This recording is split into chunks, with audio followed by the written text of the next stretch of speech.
మా వాడైతే చూడండి బోర్ ఆన్ చేసుకొని వాటర్ పెడుతున్నాడు చెట్లకు. ఎందుకంటే డే అంతా ఎండ కదా ఉంది కదా, చెట్లకు కొంచెం నీళ్లు పెడితే చల్లగా ఉంటుంది, చెట్లు కూడా కొంచెం వాడిపోకుండా బాగుంటాయని.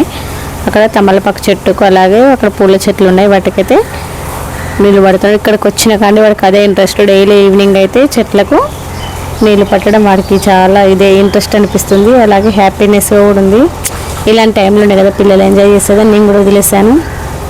అన్ని చెట్లకు కూడా ఎంత కేరింగ్గా నీళ్ళు పడుతున్నాడో.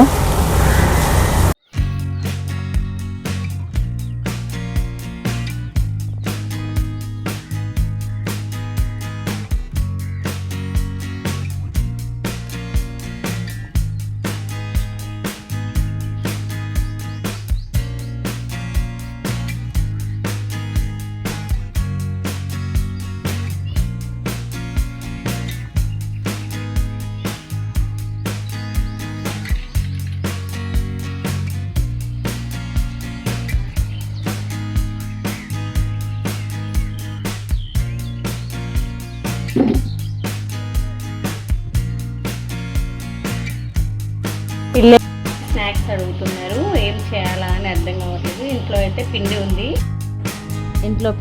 దీన్ని ఏం చేద్దాం అనుకుంటున్నాను అంటే ఫస్ట్ అయితే నేను అనుకున్నాను చెకోడీలు చేద్దాం అనుకున్నాను. కాకపోతే చాలా పెద్ద ప్రాసెస్. కాకపోతే సింపుల్గా మురుకులు చేద్దాం అనుకుంటున్నాను. వీడియో అయితే మురుకులు చేద్దాం అనుకుంటున్నాను. చూడాలి, ఫుల్ వేడిగా ఉంది. ఈవినింగ్ 6 o'clock అలా అయింది టైము, బట్ ఇంకా ఫుల్ వేడిగా ఉంది. చూడండి ఎలా చెమటలు వస్తున్నాయో. అంతగా ఉన్న ఎండలు అసలు చాలా ఈవినింగ్ 5-6 వరకైనా కూడా ఎండలు అసలు తగ్గట్లేదు. ఎండలతో పాటు కొంచెం ఎండ తగ్గినా కూడా ఫుల్ హీట్ అనేది చాలా ఎక్కువగా ఉంటుంది. చూడు ఈ హీట్ దగ్గర ఇంకా స్టవ్ దగ్గర ఉండాలంటే ఇంకా చాలా ఇబ్బందిగా ఉంది. కాకపోతే తప్పదు కదా, ఇంకా మనం కూడా అలా ఈవినింగ్ టైంలో స్నాక్స్ అలా తింటాం కదా. ఇప్పుడైతే టీ తాగడం అయితే అయిపోయింది. ఎంత ఎండలు కొట్టినా టీ మాత్రం తాగకుండా ఉండం కదా. టీ అయితే చేసుకొని తాగేసాను. ఆ తర్వాత రిలాక్స్గా అయితే కొన్ని అయితే నేను మురుకులు చేస్తున్నాను. వీడియో అనేది కంటిన్యూ అవుతుంది, చూస్తూ ఉండండి.